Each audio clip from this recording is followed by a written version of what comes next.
Yes, Your But Honor. maybe when we get to the second one, we don't need to cover things that we've already covered.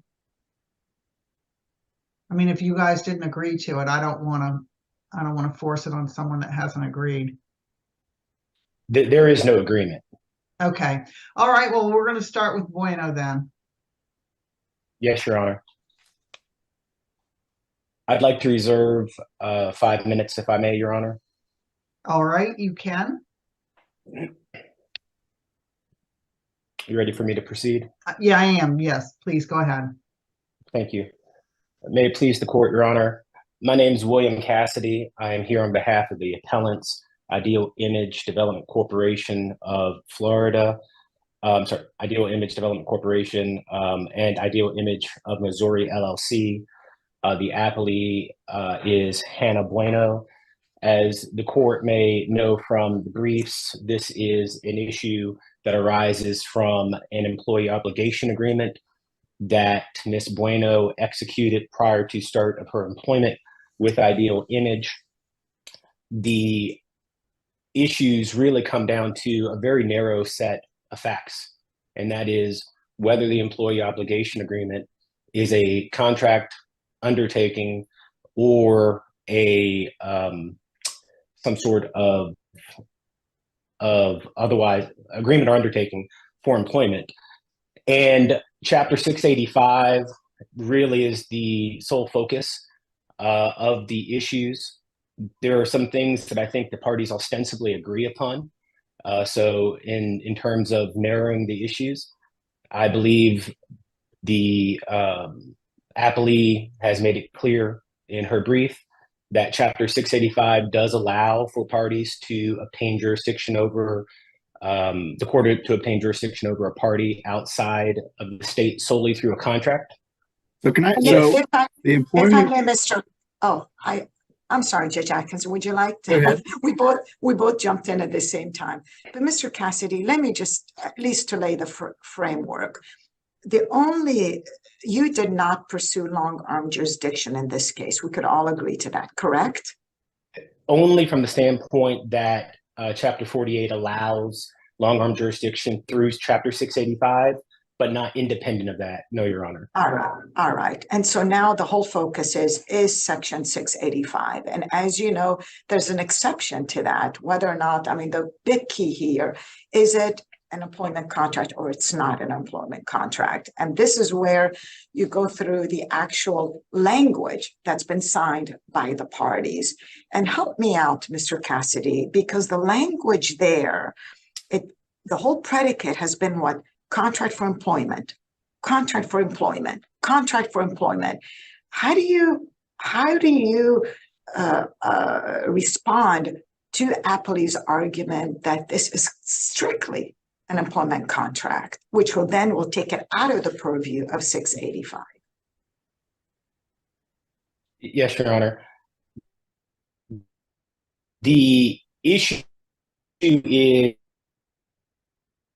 is that it's not, that there's nothing in the information that says it's a contract employment. What it is clear is that when you read all of the covenant, the 10 pages out of the employee obligation agreement, about 5 of them are all about restrictive covenants. The remainder are just really boilerplate type clauses that you would find in any contract in terms of venue, merger, jurisdiction. But there's nothing within the employee obligation agreement itself that talks about whether or not this is the terms and conditions of employment. And the cases that we cite for the proposition in Florida law that discuss whether or not a contract is one for employment, you must have definitive and certain terms. Nothing within this contract states what Ms. Bueno's rate of pay would be, what her duties would be. Nothing within the contract even so much as say what her position at the company would be. What it does say in the very beginning is that in order to obtain an offer of employment, she has to agree to the employee obligation agreement. Or But it if also she says was continuing employment. Thank you, Judge Kelly. I was just about to get to that very issue, which is it also says if you are, well, it says you may also have continuing employment. So in that situation, Judge Kelly, what you have is two things. You have a brand new employee who has never been employed by a deal, agreeing in advance. In order to get a job offer, you got to agree to these things. Once you become an employee, the restrictive period is from the date that you start until 2 years thereafter. Or if you are already an employee, then you can have a situation where your continued employment is the consideration, which is obvious under a second DCA precedent is totally acceptable. Now, what's interesting with that, if I can pivot to that point that's raised in the answer brief, is the appellee says, well, there you go. It says continued employment. But I think that actually proves the point they seek to refute, because if you're already employed by DO Image, let's say you've been there for 20 years, and then you sign the employee obligation agreement. It's a brand new thing they roll out. They say everyone's going to have to sign this. You're already employed. It cannot be a standalone contract for employment because you're Well, let me already ask this. employed. So even in that scenario, this agreement says you're exchanging a promise to not compete or not divulge employer information in exchange for employment. So why couldn't there be in your hypothetical scenario an employee agreement that perhaps governed that employee's employment conditions from the time of his or her having come aboard the company, and then this agreement, which is also an employment agreement for employment. In other words, so there's mutual exchanges when you exchange labor for whatever kind of compensation, and it goes both ways. So this is just another employment agreement. What's wrong with? I mean, why wouldn't that be a rational way to proceed with this? Your Honor, I believe Judge Atkins, to address that specifically, I think the issue becomes this. It somewhat conflates the issue of consideration for whether the actual terms are for labor and employment. And it looks like it's for makes, me. In other words, you can work for me, you're going to exchange your labor and a promise not to compete by laboring for others in exchange for the compensation I'll give you as an employee. So, Your Honor, I think the issue is this. Again, if you look at the notion of the two cases, there's really three, but the two cases that deal with this issue of having different types of contracts, as Judge Atkins just mentioned, the Meditox case has a totally different type of contract, and then one for. Well, but I didn't find either of those cases persuasive. First of all, and the reasoning was dubious in at least one of them, I thought. And we don't have two contracts here. We just have one. Your Honor, I agree, but I would suggest that actually makes it stronger, because what you have is the underlying. Let me start with the premise. In order to start a job in the state of Florida, you don't need to have a written agreement. Just the virtue of saying you're going to come work, you're going to start doing this job, you're going to have perhaps a letter that says this is when you start, this is what you get paid. That's enough to create an at-will relationship. To have a separate agreement, which is really what happened in the Meditox case, totally separate agreement for restrictive covenants. That is what the court said took it out of the situation. With respect to the issue of the contract itself, when you read through the employee obligation agreement, the totality of it, and as the court well enough knows, you have to read it in total. You have to give everything their specific meaning. What you see is, yes, they're saying employee, because that's not to be, it certainly shouldn't be something that is the court finds odd. Once you're employed, you're an employee. So using that noun, they're saying the employee shall do all of these things, which are all rooted in restrictive covenants. Thou shalt not use the confidential information, as Judge Atkins says. Thou shalt not compete. Thou shalt not solicit. these are all things that the employer obligation agreement are setting forth the actual terms of what's inside the contract. And it's that the terms that are inside the contract are what governs. And I'm not sure. Let me ask the you court- this. Let me just ask you this. If an individual refuses to sign this agreement, will Ideal Image employ them? If the individual refuses to sign the agreement, I believe that's their choice. At that point, I think Ideal Image has its own choice, whether to agree or not to agree. I'm not sure I've ever known of a situation where somebody has said, I'm not going to sign it. So I don't know, as I sit here, whether I can tell you definitively they would or would not. So we don't know on this certainly, record. We don't know on this record. On this record, we do not.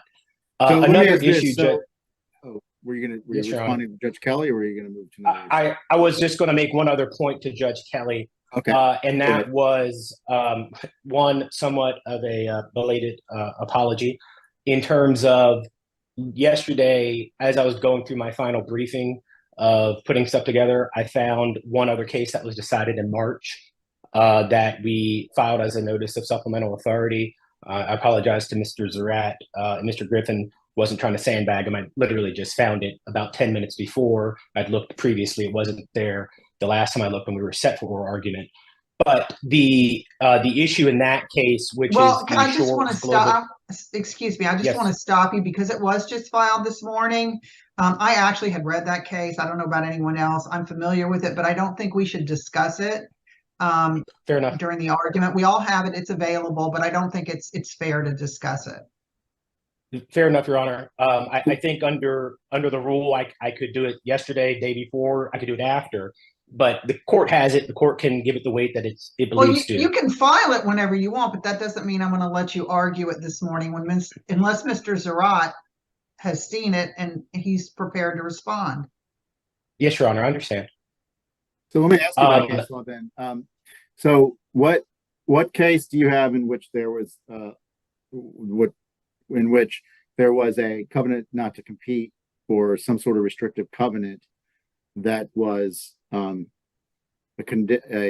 consideration for employment, but was a separate agreement from whatever oral or written employment agreement, and a court has decided that independent agreement did not fall within the exception, because that even though the covenant, even though the promise made by the employee in the restrictive covenant agreement, the covenant not to compete, was consideration for employment, which case do you have that in which a court has decided that independent agreement is not an agreement for employment or a undertaking of employment? Which case? So there's two that I believe. The one that I think is closest, Judge Kelly has made clear, I'm not supposed to argue today, so I won't. But the Shores Global case, I think, addresses that issue to address your question directly. The second case, I believe, is the Meditox case in terms of it's not directly Judge Atkinson's as to what you just said, that there's two separate agreements, one for employment, one for restrictive covenant. But in that case, it was a purchase and sale agreement and one for a restrictive covenant. But the court made clear that the issue purchase and sale agreement. So, yeah, I mean, just walk me through why that should compel a reversal here. I think the issue is, Your Honor, that It's purchase and sale. That was one where it was a purchase and sale of a business, and the covenants affected an owner who was a former employee or something like that. Yes, it was two separate contracts. One was a purchase and sale agreement that had a New Jersey form selection clause, and one part of it, also a separate standalone, had a restrictive covenant. So that sounds like that was said, consideration. That restrictive covenant was consideration for sale of a business, right? In that situation, I didn't get to see the underlying aspects of the restrictive covenant, but I would suggest that you're probably right, that the restrictive covenant itself was well. The court said, well, that was. I can't. Oh yeah, The, so you the court you didn't don't reach know that whether, issue. You don't so you think that might have been a consideration for employment?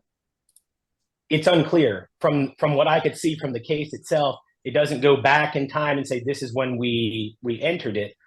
From my recollection, the issue though that I think is very important is the language of the case itself, and I can pull it up in just a second because I think it's an important point. Is that it states that the contract itself, defendants agreed to a non-compete and non-solicitation provisions as terms of their employment, is what the court says. So from that standpoint, I believe that the court is saying that you can have a term of your employment being a restricted covenant, but the issue ultimately becomes, does the contract itself, does the standalone restricted covenant become one for employment? And I think the reason this becomes important is because under Chapter 685-101, you have different versions of what the court or what the legislature says constitutes for employment versus something that could arise out of 685-101 to Mr. Cassidy, I'm sorry Yes, to Your Honor. interrupt, but I wanted to let you know you're at your rebuttal time. It's your argument. Oh, You can use it thank you. however you like. I'll just wrap this point up. The issue is that under the statute itself, 685-101 2B talks about a contract or an agreement or an undertaking for labor and employment. C says relating to any transactions for personal, family, or household purposes. Well, The I fact- tell you what, I think that, grammatically speaking, since we're all loving talking about grammar now, in our arguments, using for as opposed to relating to in subsection C would be redundant. So I don't know that I would place the significance on for versus relating to that maybe you want us to place on it, because grammatically it wouldn't sound as good because of the list of items that flow after that in that section. In Your Honor, I would respectfully disagree from the standpoint of it's just not in 102, but it's also in 101 that you see the legislature using this language in, I'm sorry, not just 101, it's also in 102, where it says, if the action or proceeding arises out of or relates to any contract, agreement, or undertaking. So the jurisdiction component uses those same words as an expansion. And I think the Square Ring case, the Meditox case, and I'll just briefly say what I provided yesterday via supplemental authority supports that notion. And also the Moonlight Waters case out of this court and the Preston Healthcare case makes clear that if you're using the express inclusion of the one is the express exclusion of the other.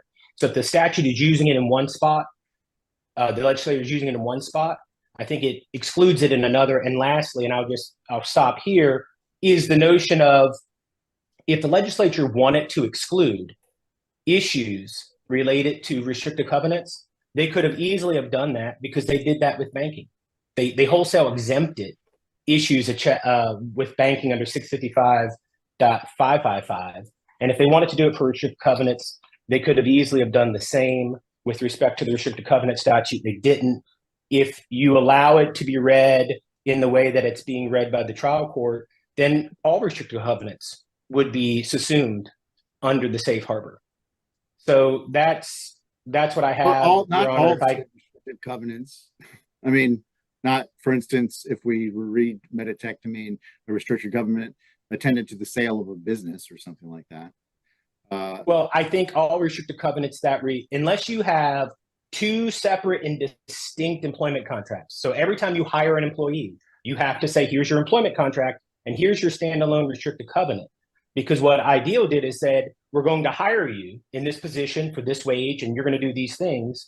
And we want you to also ensure that you don't have these restricted covenants. So I think in that situation, unless you have two that are distinct, clear, and very carefully let's say worded. let's say there was an employment contract between party A and party B. Party A is the employer, and then later on they decided we're going to institute a new commission system. And before you were just an hourly employee, but we're going to add something else.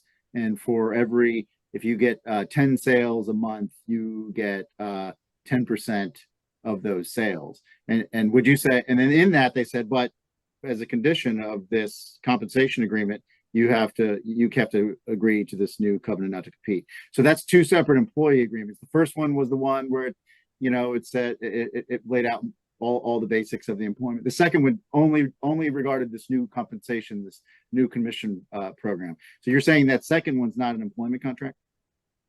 And that I would was say the in one that covenant, and that was the one that go ahead. And that's the one that has the choice of law provision in it.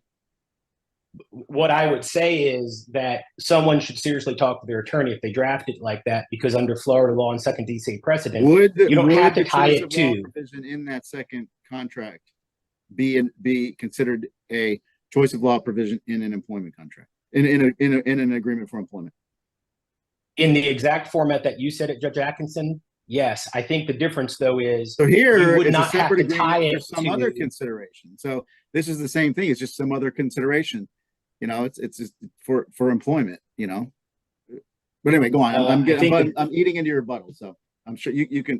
We have eaten into your rebuttal time, and because we did that, I'm still gonna give you a couple minutes of rebuttal. Thank you. But, Can I just quickly, Your Honor, yeah, just go address ahead. what Judge Atkinson said? Yes. Your Honor, what I was saying, Judge Atkinson, is in your scenario, the restrictive covenant was, if I understood you correctly, was given in consideration for this new commission schedule.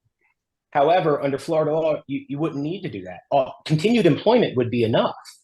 So tying it to something, I think, is in that situation, I would agree with you. If you said, look, in exchange for this, you're giving me that, perhaps. But that's not what the employee obligation agreement says. The employee obligation agreement says, we're going to either continue to have you be employed, which is not an employment contract. It's not a contract for employment. You're already employed. Or we're going to offer you employment. Either way, you're giving adequate consideration. However, it does not become a contract for employment because you have to read the actual components of what's inside of it. And what's inside of it is surely and completely a restrictive covenant agreement. That would be my answer, okay. Judge Atkinson. Okay, thank you. Mr. Zarat? Good morning, Your Honor. Good morning. Let me ask you, you actually need to argue twice? Your Honor, the honest answer is I don't know. I anticipate that there will be lots of overlap. I do not think that we necessarily need to argue twice. The only thing that really is distinguishable between Ms. Bueno's case and Ms. Stewart's case is the consideration issue. Which hasn't been argued. Correct. Your Honor, and Judge, that's not in the Stewart case, right? That's correct, Your Honor. So it looks like we're not going to argue that. But Judge Yes, Kelly, yes. just so you know, Mr. Zarat he doesn't represent Ms. Stewart. I don't know if that's, so when you say does he have to argue it I twice? thought we had the same counsel in both cases. Thank you. Okay, well, never mind then. Go ahead. And I'm gonna be a little liberal with your time because we were liberal with Mr. Cassidy's time, but just because I'm going to give you a couple extra minutes doesn't mean you're going to need it. Understood, Your Honors. I just want to be fair. And I appreciate that. May it please the court. My name is JD Zarat. I represent Mrs. Bueno. As you know, Mrs. Bueno worked as a cosmetic nurse for Ideal Image for over 3 years ago. She worked as a low-level employee doing things like Botox injections, laser hair removal, and this was at an Ideal Image location in Kansas City, Missouri. She has no connection to Florida and has never worked in Florida. And Your Honors asked a lot of questions getting to the basic proposition that if this is not a contract or an agreement or an undertaking for employment, then what is this? And that is one of the fundamental issues with Ideal Image's argument, is that this agreement falls apart and doesn't make any sense if it's not for employment. The agreement itself goes through pains to describe itself as in consideration for employment. It goes through the different obligations and controls over the manner of work. And while that may not include things like rate of pay, that is not a requirement. And that is another obligation that Ideal Image is trying to read into this definition of what a contract or agreement for labor or employment is. There is no language in the statute that states you need to have all of these additional terms for it to qualify as a contract for employment. And that's for a very simple explanation, which is the plain and ordinary meaning of the statutory language does that job without needing to resort to these additional canons of statutory construction, trying to read into all of these superfluous requirements that are purportedly needed now for it to qualify as a contract for labor employment. The exclusion rule cuts both ways, and that is part of why I believe it is sometimes a somewhat dangerous rule of statutory construction, because the statute itself, when you don't need to resort to those types of rules, when it does have a plain and ordinary meaning that makes sense and applies to this situation and reflects the overall intent and policy that is buttressed by the other requirements under 685-101, you start running into this rabbit hole of, well, that's the statute also doesn't say that you need to have all of these specific terms in the employment agreement for it to qualify as an employment agreement under this statute.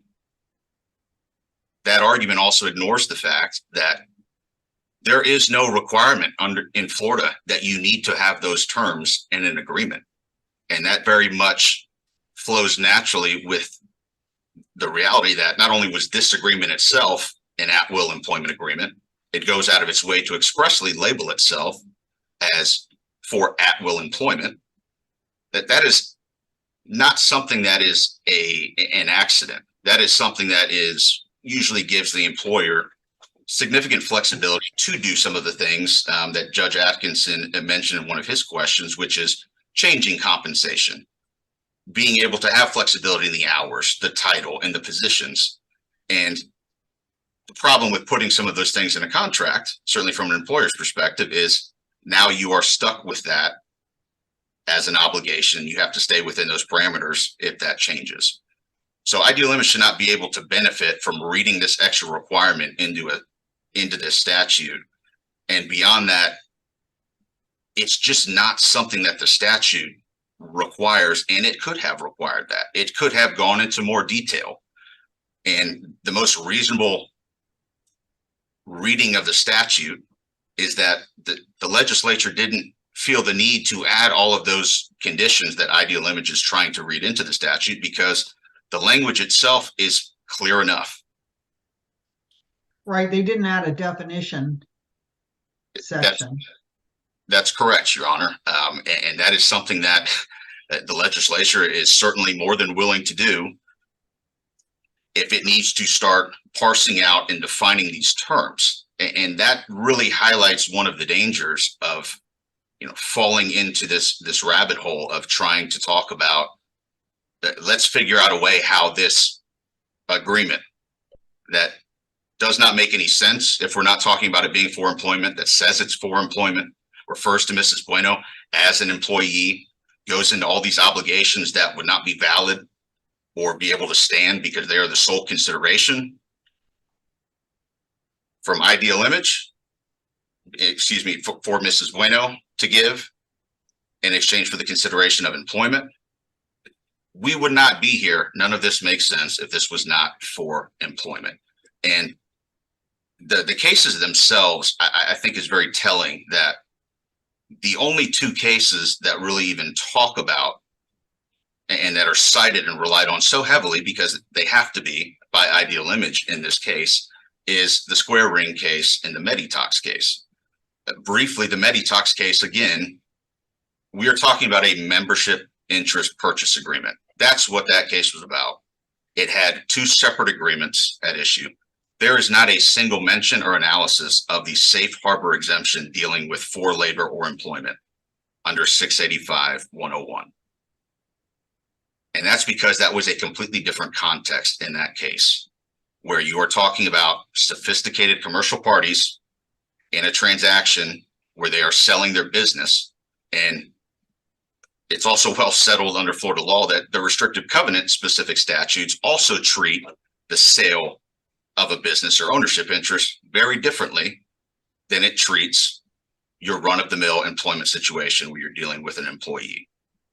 And there's no reason to assume, absent again express language to the contrary in the statute, that the legislature meant to somehow conflate those two things together. And if anything, it belies the consistency in simply applying this language in the most common sense and reasonable way that jumps off the page at you, which is that this is the exact type of situation that clearly falls under this safe harbor. It squares very much consistently with the other portions of the statute that if they could be summed up, Your Honors, I would suggest they could be summed up as wanting to provide an ability to contract and essentially waive due process requirements or long-arm jurisdiction requirements, but trying to restrict that ability to do so in specific situations where you are dealing with more arm's length commercial transactions. You have consideration that needs to meet a certain threshold that is certainly not insignificant of $250,000. All of those things square with the idea and the policy behind the statute, which is that we are going to make sure, though, and the square ring case actually talks about this as one of the policy considerations, that when you're talking about for labor and employment, that again tracks not only the statutory scheme in Florida, it tracks similar statutory schemes in other states where there's a distinction that is made and there's an acknowledgement that the bargaining power in most of these employment contracts is never going to be equal. The employer is always going to have a larger bargaining position and more leverage in that negotiation. And so these specific types of undertakings or contracts dealing with the actual employment situation should be treated differently. They are not going to be part of this really shortcut statute. And I say shortcut not to say that this is not something that makes sense from a policy perspective or is not a valid use of the legislature's authority. It is simply that if they're going to carve out something that implicates due process considerations under the Constitution, the legislature did it with a scalpel. They're not doing it with a butter knife. And that is what Ideal Image is asking the court to do here by actually expanding this statute out and saying that, look, this very knowing and carefully crafted language that just means what it says. That is what all the statutory canons start from. If it means what it says and you don't need to resort to canons of statutory interpretation, don't. That's where it stops. That's where the analysis stops. And the legislature has done that knowingly here. There is no reason to create this ripple effect that goes out from starting to parse the language from what is obviously an employment agreement. It was for employment in consideration for an offer of employment.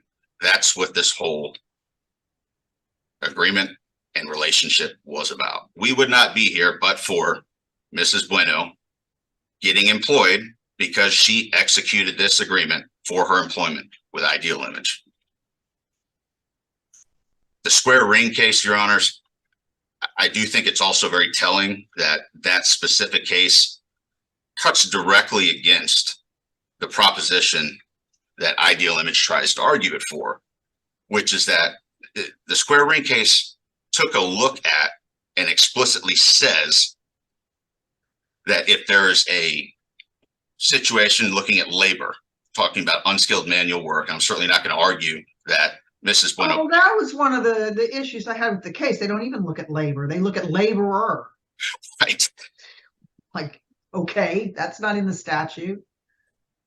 Completely agree, Your Honor. And that is also something where, you know, the idea of trying to equate a world-class boxing champion to an unskilled laborer, or using that as somehow the metric to do so, I would say that on its face, that kind of shows how that analysis falls flat, because that is it's a comparison that obviously has no basis in the statute, and it does not fit that type of factual analysis in that case. The part where the court does acknowledge about what is really at the heart of employment, of an employment relationship, an agreement for employment, it gets down to whether or not they are an employee. Is there a measure of control and direction over how that work is performed? And that is the heart of what an employment agreement is. When there is an agreement or undertaking for employment, and this person signing the agreement, Mrs. Bueno in this case, is the employee now of the company. And it's interesting, Mr. Zarate, then in essence, it would make no sense standalone to sign a non-compete if you're not also employed. I mean, if you separate, to hear the argument that this is not for employment, I mean, it has to be really a strained view of that, because why would you have sign a non-compete by itself if you're not also going to be employed?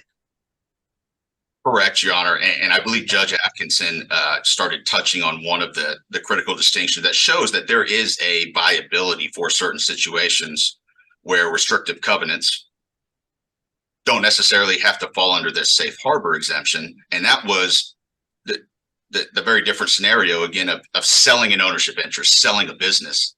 And that by its definition, we're not necessarily talking about employment. Honestly, usually when that happens, in my experience, that is to say, we are explicitly requiring you not to be employed. We want you to not be involved in this business whatsoever. You're taking your hat out of the ring. And the only exception to that would usually be some version of, you have to do this under very specific circumstances. It is very much removing them from the employment situation, because that's what they're purchasing. They're purchasing the goodwill, the customer base, what's been built up. Coming back in the ring and competing would destroy the consideration for the most part of that actual agreement. But it is something separate and apart. And I do think it is, again, telling that there's such a visceral strain to try to find a way that this agreement, this relationship makes sense or works without just going with the most obvious option. And I would argue that that means that, you know, the statute is actually working as intended. And that certainly happens frequently. But as I'm sure your honors know more than most, there are plenty of times where we are going down a list of definitions for the statute, and one is used very differently in another section that does not seem to have some type of cohesive flow. And you start running into the issue of matching up different sections of the statute. And now which one are we going to potentially put out ahead? That's not what we have here. There's no reason to create that. And I would suggest that the issues from a policy perspective would be actually reading this into the statute by creating and sowing this confusion where none exists in order to reach a determination in this case. Your honors, I would just like to close briefly by addressing the consideration threshold argument. I would first say that this is door number one. The fact that it's a for labor and employment agreement, that is enough under the statute. I believe that the true benefit of looking at the consideration threshold is less so getting into the evidentiary consideration of whether or not the ideal image has met that, and more so looking at how it adds to the consistent interpretation that Mrs. Bueno argues in this case.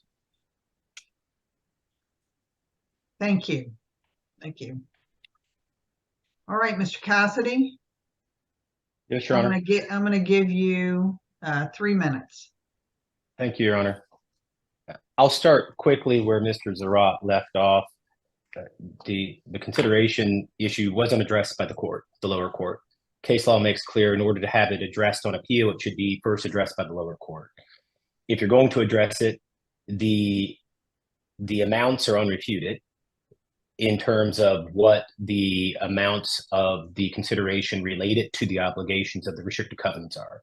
But lastly, and most importantly, if you're going to do anything with that, you have to remand it, because the case law makes clear if there's conflicting affidavits, the trial court would need to do and address at an evidentiary hearing. With respect to the remainder, not to reiterate and be redundant, so you're going to hear the same argument again very shortly. But a couple of things I think are important to point out.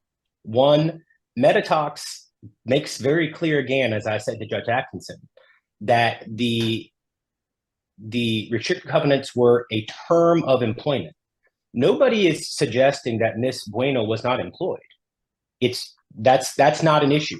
The issue of consideration, again, I think is a red herring, because it isn't about consideration.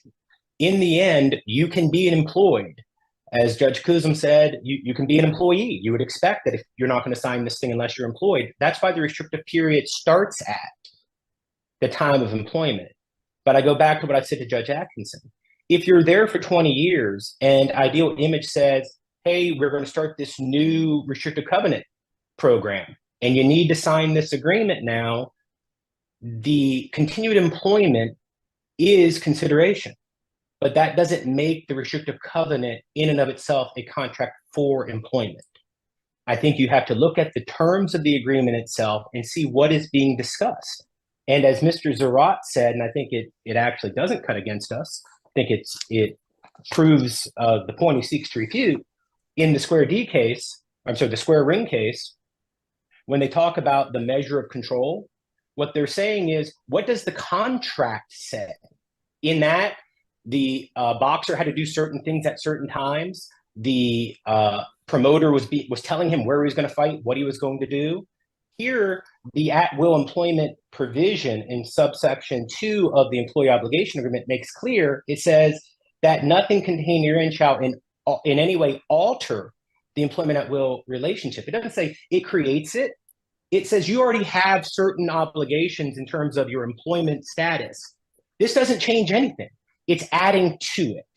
And because it's adding to it, when you look at the totality of it, what it all is about is protection of confidential information, covenants not to compete, and solicitation. That doesn't go to the terms and conditions of employment as it does what's going to happen after you leave the employment situation. And lastly, again, just the point of Moonlight Waters. Leaving aside the fact that it's still effective after employment ends, you're saying that the obligation not to compete is not a condition of employment?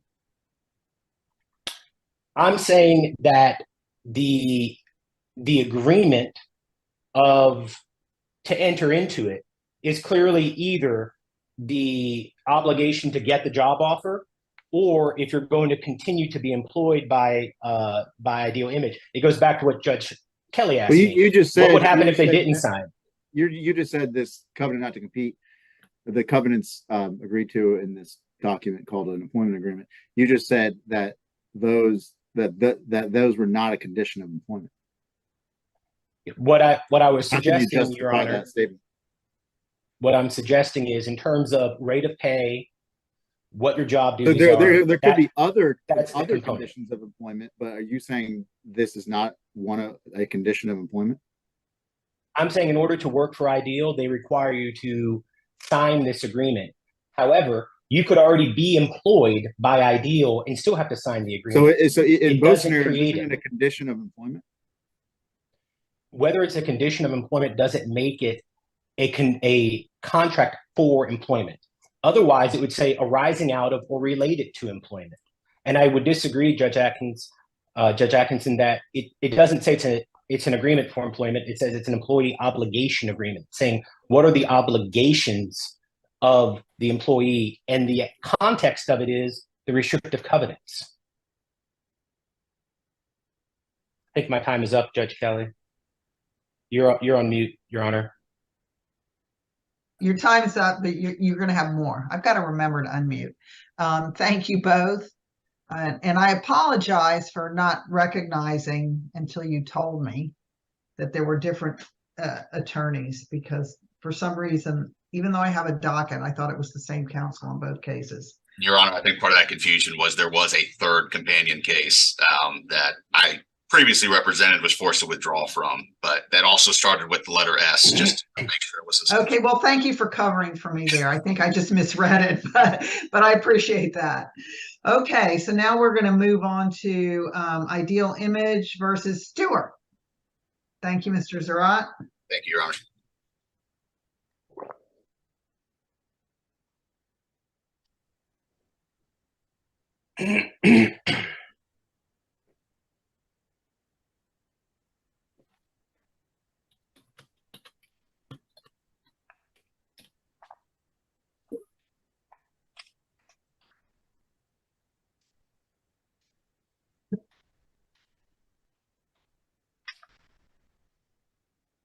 We've got a technical issue.